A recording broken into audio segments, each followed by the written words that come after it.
Bueno, muy bien. Entonces, la clase del día de hoy corresponde a lo que son líneas de campo y campo eléctrico debido a distribuciones de carga.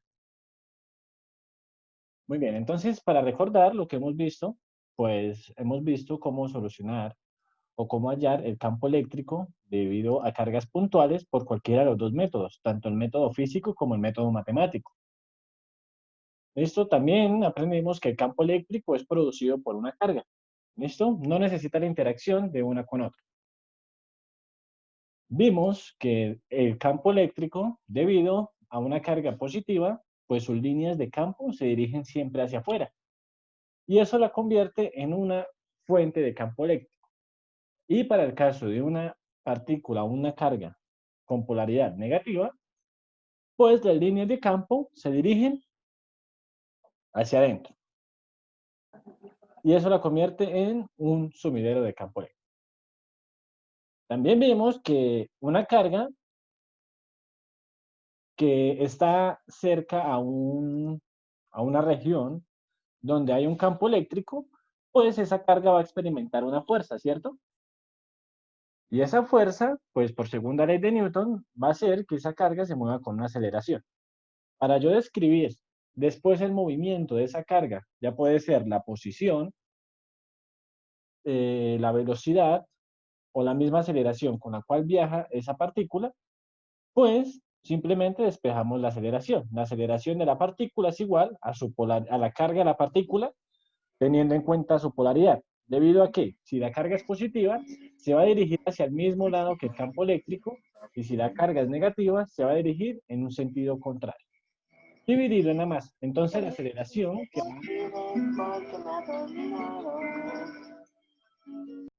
¿listo? La aceleración que va a tener esa partícula va a ser igual a la carga por el campo eléctrico sobre su masa.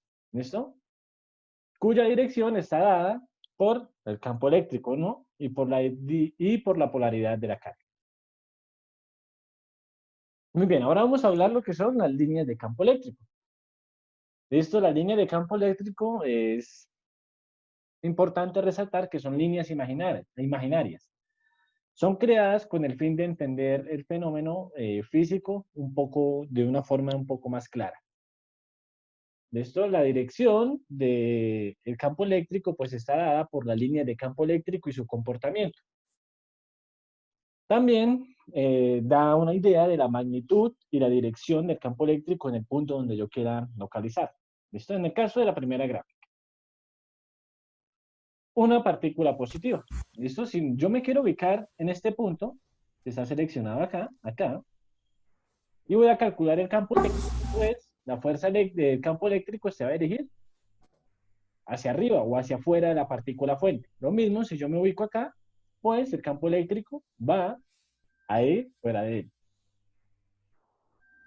Ahora, en la segunda gráfica, ¿qué tenemos?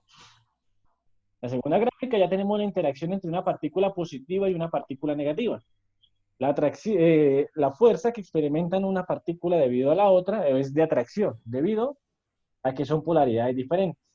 Pues las líneas de campo eléctrico de cada partícula se dibujan de esta forma. De la carga positiva sale y de la carga a la carga negativa entra, formando esta forma en las líneas de campo eléctrico. Dibujar las líneas de campo eléctrico es importante o me sirve para saber hacia dónde va el campo eléctrico. Por ejemplo, en este caso, vamos a hacer el campo eléctrico. Si yo dibujo un plano cartesiano sobre el punto, acá un plano cartesiano, ¿hacia qué cuadrante se va a dirigir el campo eléctrico según mis líneas de campo?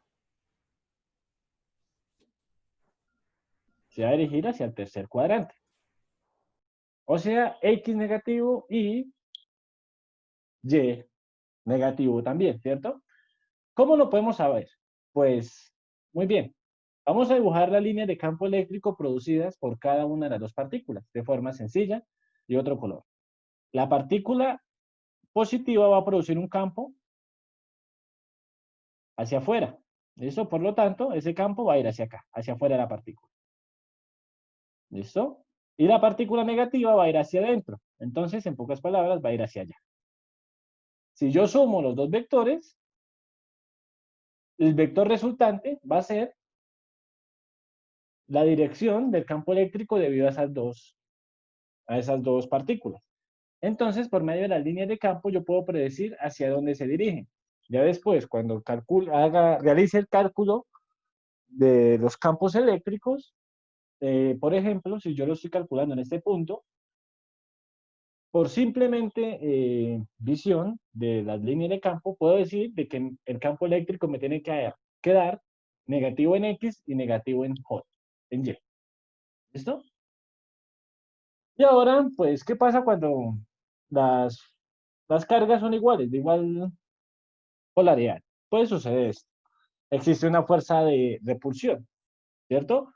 Y es importante darse cuenta que las líneas de campo nunca se tocan. ¿Listo? Las líneas de campo nunca se van a cruzar. Ahora, si yo quiero calcular, por ejemplo, el campo eléctrico acá y el campo eléctrico acá, ¿dónde esperarían que fuera más grande el campo eléctrico? ¿En el primer cuadro o en el segundo?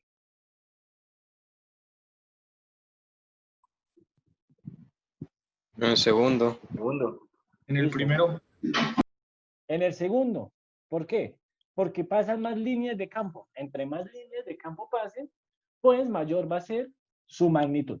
¿Listo? Entonces acá dice, la cantidad de líneas eléctricas me dice qué tan grande es el campo eléctrico. Ahora, ¿cuánto es el campo eléctrico acá en el centro de estas dos partículas? Cero, porque no hay ninguna línea. ¿Listo? Entonces, de esa forma se puede uno hallar el campo eléctrico por medio, la dirección del campo eléctrico, o si es fuerte o si es más débil, en ciertas regiones debido a las líneas de campo. Muy bien, entonces ahora vamos a pasar a lo que es el campo eléctrico debido a una distribución de carga, en este caso una carga continua. Nosotros hasta el momento hemos trabajado el campo eléctrico producido por cargas puntuales, ¿listo? Cuya dimensión de las cargas puntuales es tan pequeña que lo puedo hallar sobre un punto sin tener en cuenta las dimensiones de la carga. Pero la carga, ya hemos visto, por ejemplo, en la primera clase, que yo puedo cargar un cuerpo en forma de un cilindro, de un tubito, como cargábamos los tubitos de plástico o de vidrio, por medio de la fricción, o, por ejemplo, una esfera o un plato metálico. ¿Listo? Entonces, ya esas dimensiones que tienen esas cargas, como por ejemplo un plato, un cilindro, pues son considerables al momento de hallar el campo. ¿Por qué? Listo, tenemos acá una fracción, una carga, bueno, pero primero tenemos una carga total con esta forma. Entonces, si yo voy a hallar el campo eléctrico producido por una pequeña fracción, por decirlo así, una pequeña fracción como una carga, pues estoy tomando una pequeña parte de la carga de todo el conductor. ¿Listo? Entonces esa pequeña parte la vamos a llamar delta de Q. Y ese delta de Q me va a producir también una pequeña parte del campo eléctrico total que produce este cuerpo.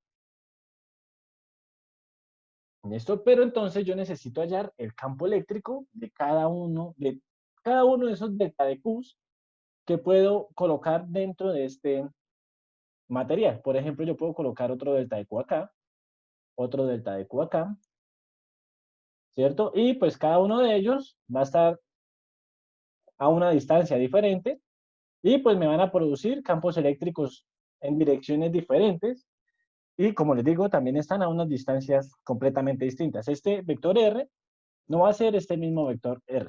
¿Listo? Entonces a este lo podemos llamar R2 y a este lo podemos llamar R3. ¿Listo? Y estas son fracciones de carga iguales.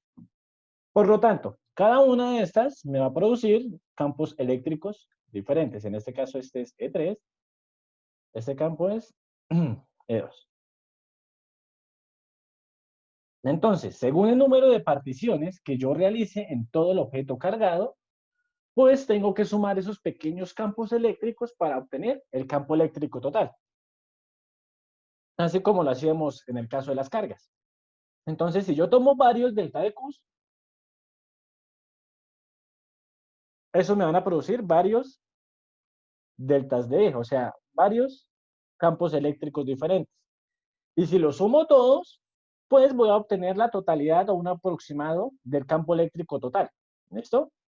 Ahora, ¿de qué depende si obtengo el campo eléctrico total de este objeto o un valor aproximado? Pues depende del tamaño de las particiones que yo haga. ¿Listo? Por ejemplo, si yo tomo de estas particiones así en forma de rectángulos, estoy perdiendo información. ¿Cuál información estoy perdiendo? Pues estos pedacitos que están quedando acá. Mire, estos pedacitos estoy perdiendo esta información, esta información, esta información y esta información. Si ustedes se dan cuenta, esto parece como una clase de cálculo integral. Si nosotros hacemos estos rectángulos tan pequeños, o sea, dividimos la carga en una fracción tan pequeña, que esa fracción va a tender a cero, ¿qué pasa con esta sumatoria? Pues ya, si el delta de Q tiende a cero, quiere decir que esta sumatoria va desde cero hasta infinito, ¿cierto? O sea, van a haber infinitas particiones.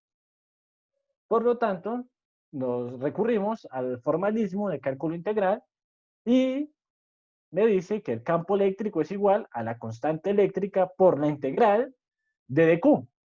Como nosotros hicimos este delta de Q tan pequeño, ese delta de Q se me convierte en un dq, en un diferencial de carga. Recuerden que los diferenciales son muy pequeños. Sobre el vector, perdón, sobre la distancia de separación por el vector unitario. ¿Listo? Ustedes dirán, bueno, eso se ve un poquito difícil, pero no. De hecho, es exactamente lo que hemos estado haciendo. Recuerden que el campo eléctrico, nosotros lo habíamos ya visto en la clase pasada, que el campo eléctrico era igual a la constante eléctrica o la carga que produce el campo sobre su separación al cuadrado por un vector unitario. ¿Listo? Y si eso es vector unitario, entonces esto es vector. ¿Qué estamos haciendo? Pues acá estoy colocando un dq e integrando. Es más o menos la misma idea. Solamente que este tipo de problemas ya requieren un poquito más de análisis. Por lo tanto, ahora, el campo eléctrico debido a distribuciones de carga. ¿Qué es una distribución de carga?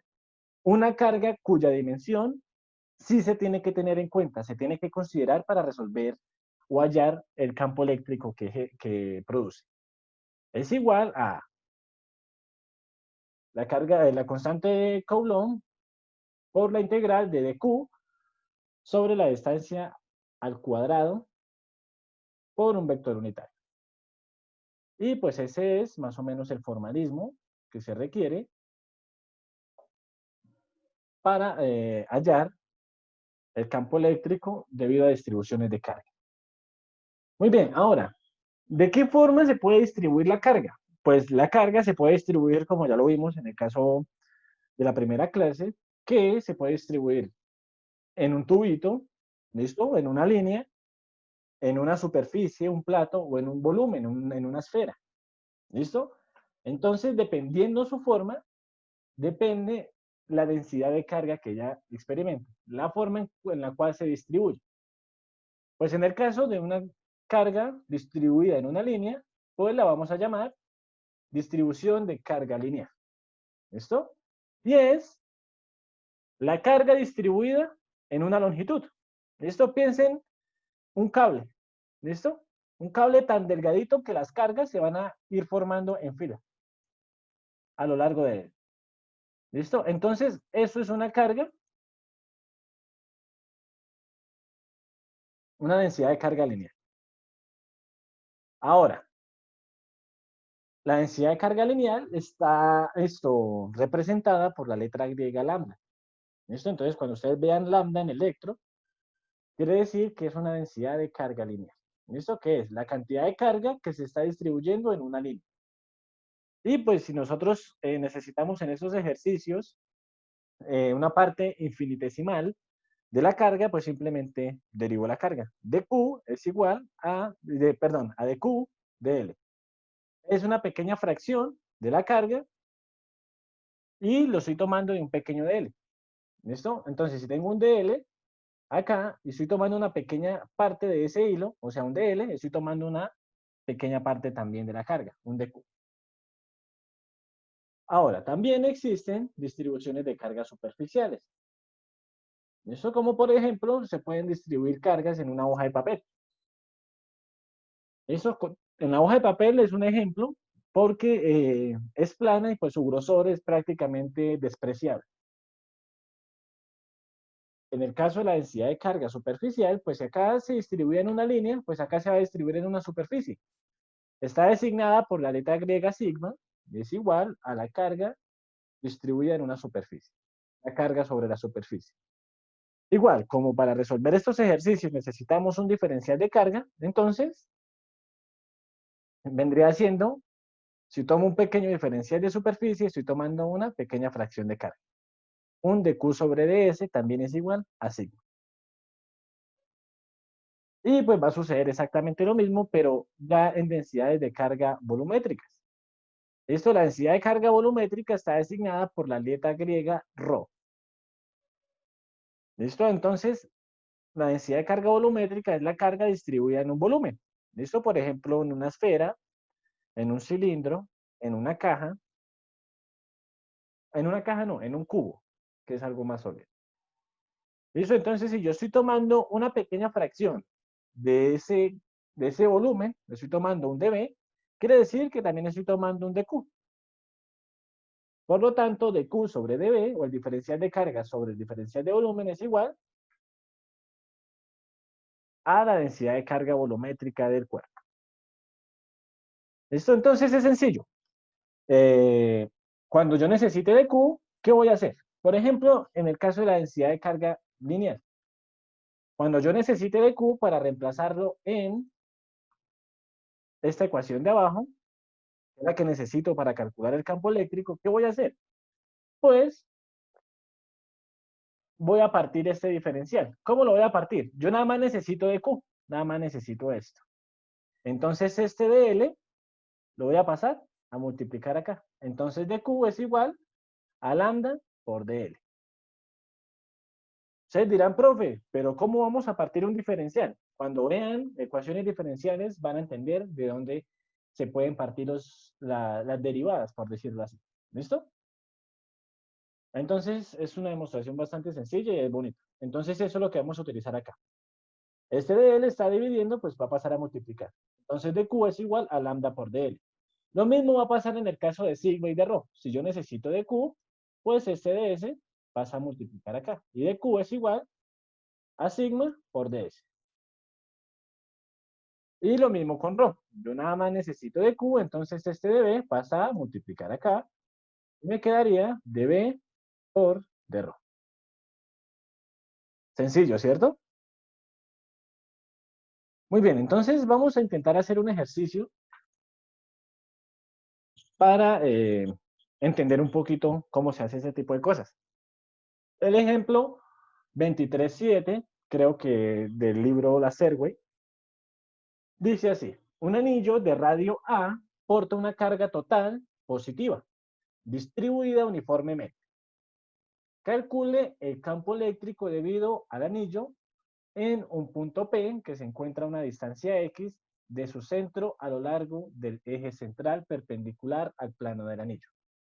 Y me muestran esta figura. ¿De acuerdo?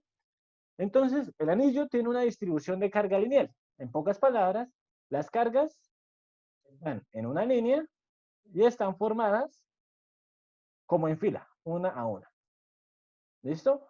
¿Qué pasa con este anillo? Pues que esta línea la enrollaron e hicieron una espiral. Entonces, nuestra línea va a tener forma de anillo. Muy bien, entonces, vamos a tomar una pequeña fracción de la longitud de ese anillo para ver cómo produce un campo eléctrico.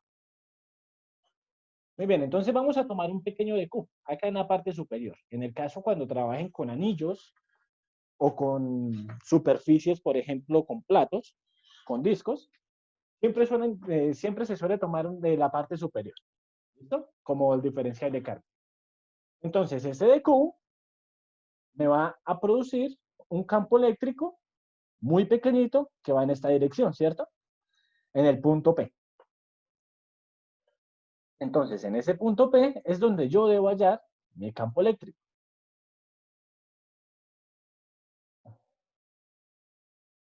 ¿Listo? Entonces ahí voy a trazar el plano y nos damos cuenta que ese campo eléctrico tiene dos componentes. Una componente en X y otra componente en Y. ¿Cierto? Si descomponemos el campo eléctrico. Ahora, ese de Q, ese pequeño de Q que nosotros tomamos acá, está a una distancia R. Esa distancia R, pues si nosotros tomamos o tenemos en cuenta la forma de acá del anillo, pues nos damos cuenta que es un triángulo rectángulo de un cateto de valor A y el otro cateto de valor X. Entonces R vendría siendo la hipotenusa de dicho vector. Ahora, ¿cómo se calcula la hipotenusa? Por medio de Pitágoras.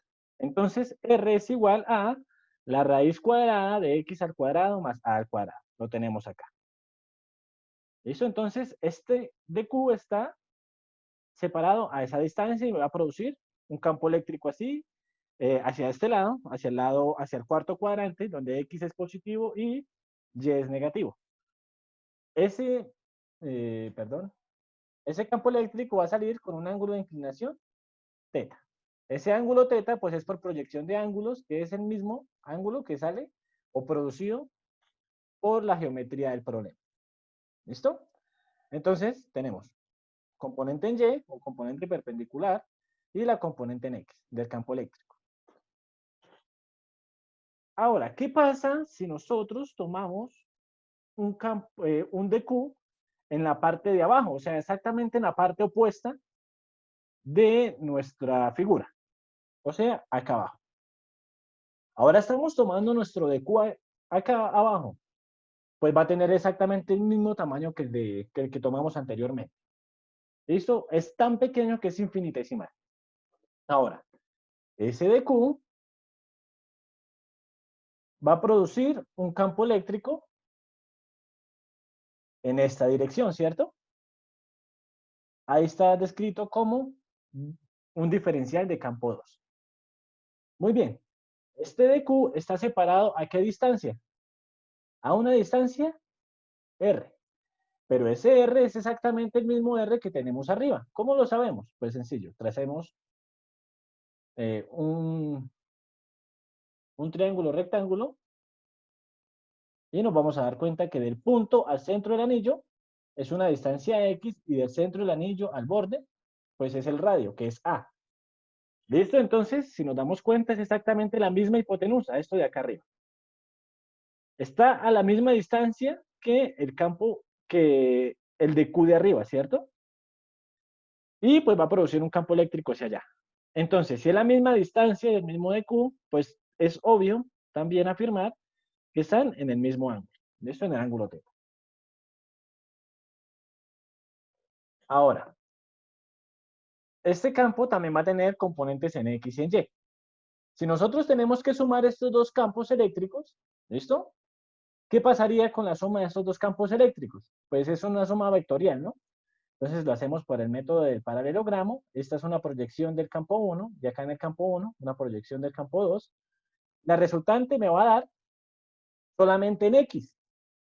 ¿Qué pasó? Pues que la componente vertical del campo eléctrico se anuló. Por lo tanto, yo puedo hallar el campo eléctrico solamente en X perfectamente. ¿Por qué? Porque si la hallo en Y, a lo último me va a dar 0. ¿Por qué? Porque estoy anulando esta componente, la componente vertical, que es esta componente, que es cuánto sube este vector hacia acá, con la componente del DQ opuesto. ¿Listo? Si sumo estos dos vectores me van a dar 0, 0 en J. Pero las componentes en X sí se están sumando correctamente, o sea, se están añadiendo una a otra. Por lo tanto, a mí lo único que me interesa es la componente en X. Ya puedo expresar la componente en Y y la componente en Z. Y ustedes dirán, bueno, profesor, ¿cómo así que la componente en Z? Pues bueno, sencillo. Vamos a borrar todo lo que hicimos acá.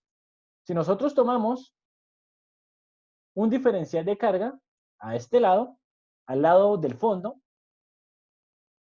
pues este pequeño de Q va a estar separado a la misma distancia R. ¿Listo? A esta misma distancia. Por la simetría del problema.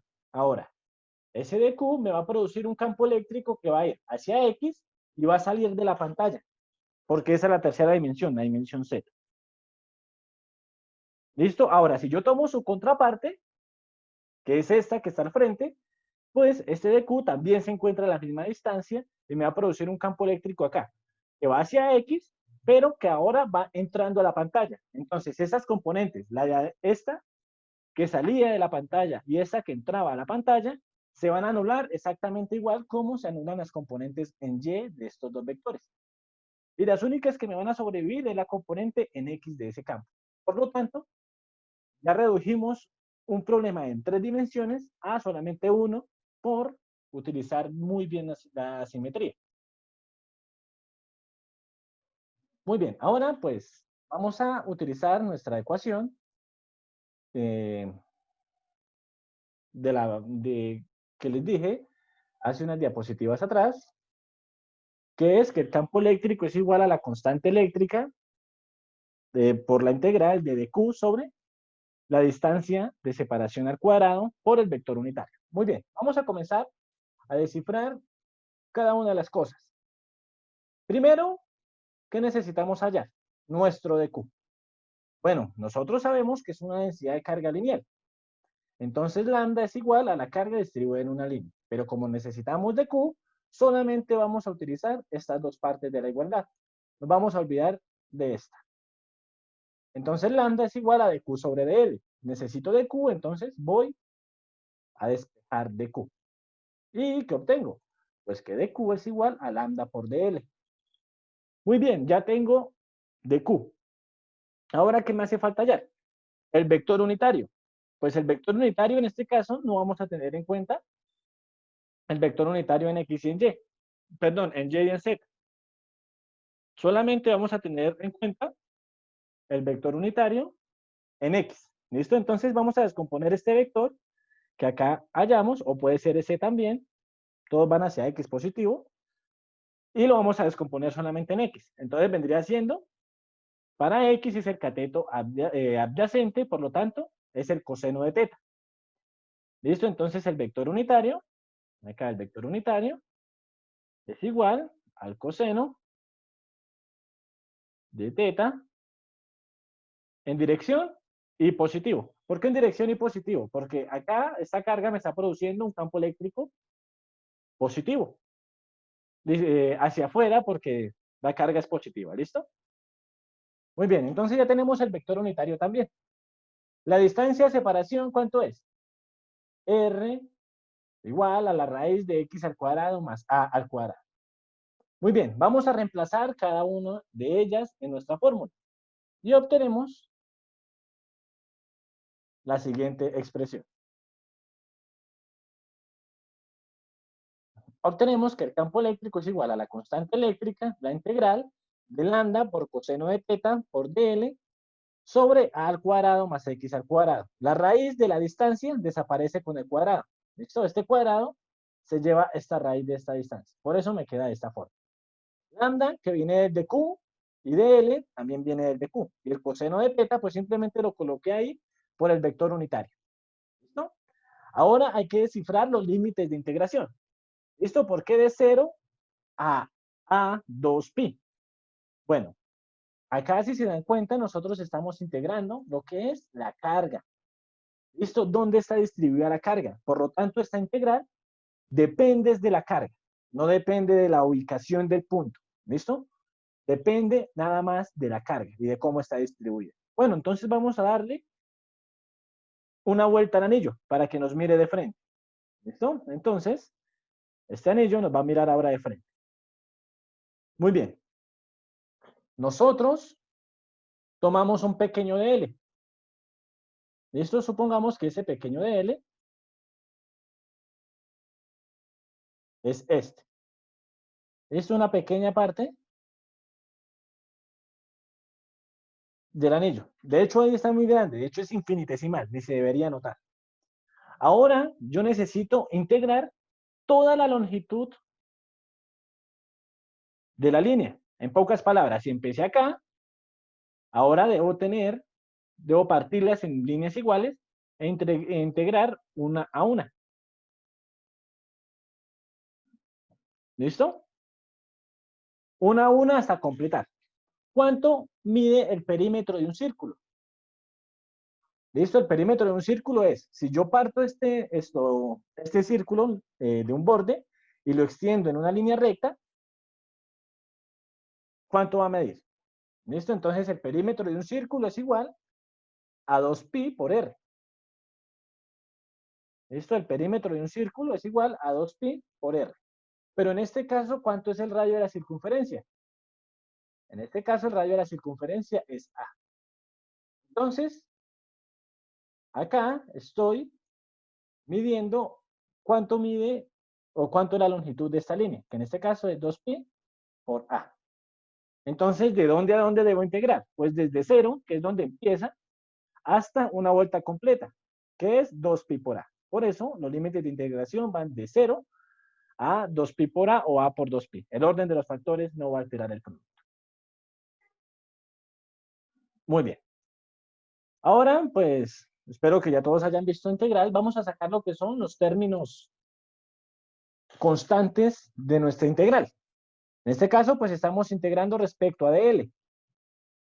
Entonces, yo puedo sacar lambda coseno de teta a más x al cuadrado, porque ninguno de ellos depende de dónde me esté ubicando en el anillo. ¿Listo? ¿Por qué? Porque la distancia de separación, en este caso r, va a ser la misma de acá hasta acá, que del fondo hasta el punto, que de arriba hasta el punto. Ya vimos que la distancia no va a variar, ¿cierto? Por lo tanto, esa distancia es constante. A al cuadrado más x al cuadrado va a ser constante. Por lo tanto, lo puedo sacar de mi integral. Adicionalmente, este coseno de teta no me gusta en mi caso. Si ustedes lo quieren, lo pueden dejar. Pero en mi caso no me gusta como aparece porque estamos jugando con con A y con X. ¿Listo? Entonces ese ángulo teta, ¿de dónde sale? Entonces simplemente pues del triangulito que teníamos antes, saco identidades trigonométricas. Si tenemos acá este triángulo, el coseno de teta es igual al cateto adyacente, que es x sobre hipotenusa. Y fue lo que hice acá. Entonces este coseno de teta lo cambié por x sobre la hipotenusa. Por eso ahora a al cuadrado más x al cuadrado, esto es elevado a la 1, por la raíz de x al cuadrado más al cuadrado. Bases iguales se suman las exponentes. 1 más 1 medio me da 3 medios. ¿Listo? Y de esa forma, ya acá me aparece x, y de esa forma eliminé el coseno. Si lo quieren, lo pueden hacer, o si no, lo pueden dejar así con coseno. Ese es mi caso para que se vea más estético y bonito, como debería ser siempre. Muy bien, lo único que me sobrevivió dentro de la integral pues, fue mi diferencial de línea, L. Entonces, ¿cuánto es la integral de dx? X, ¿cierto? Ahora x va a ser L. ¿Cuánto es la integral de L? De dl, perdón. Pues va a ser L. Esta integral me va a dar la integral L. ¿De dónde a dónde? De 0 a 2pi por a. Ahora es límite superior menos límite inferior. Vendría siendo 2pi por a menos 0. Entonces, ¿para qué lo coloco, cierto? El 0. Esta integral me dio 2pi por a. Ahora, este 1 sobre 4pi de epsilon sub 0 sale de acá, de la constante eléctrica. Esto sí me da tiempo. De la constante eléctrica. ¿Listo? ¿Y qué es lo que voy a hacer? Pues lo que voy a hacer es este 2 lo simplifico con este 4 y acá me queda un 2. Y este pi lo cancelo con este pi. En pocas palabras, ¿qué me quedó? Me quedó 1 sobre 2 epsilon sub 0, que es esto que me quedó acá. ¿Listo? Lambda por x por a. El a me sobrevive de la integral. Sobre la hipotenusa elevado a la 3 medios. En dirección y. Y de esta forma resolvemos el ejercicio del anillo. ¿Listo? Hay personas que no les gusta que el campo eléctrico dependa de la distribución de carga, en este caso de la distribución de carga lineal. Bueno, en mi caso lo pueden dejar así. Si no, pues pueden recurrir a la formalidad. Lambda es igual a la carga total sobre la longitud. La longitud, pues es la longitud de donde está distribuida la carga. En pocas palabras, de nuevo el perímetro del círculo. Entonces es reemplazar este lambda por Q sobre 2pi por A, porque 2pi por A es la longitud del anillo. Y me quedaría que el campo eléctrico solamente está en I, como ya lo habíamos dicho, 1 sobre 4 pi epsilon sub 0, que viene siendo la constante eléctrica, por la carga por X. Este A desaparece porque acá está sobre 2 pi A. El A se va con este A, el 2 pi pues multiplica este 2 que está acá, se convierte en 4, 4 pi epsilon sub 0, y el lambda pues fue reemplazado, ahora aparece SQ. De esta forma pues hallamos el campo eléctrico que dependa de la carga total del anillo y no de su distribución de carga lineal. Bueno, muchachos, preguntas.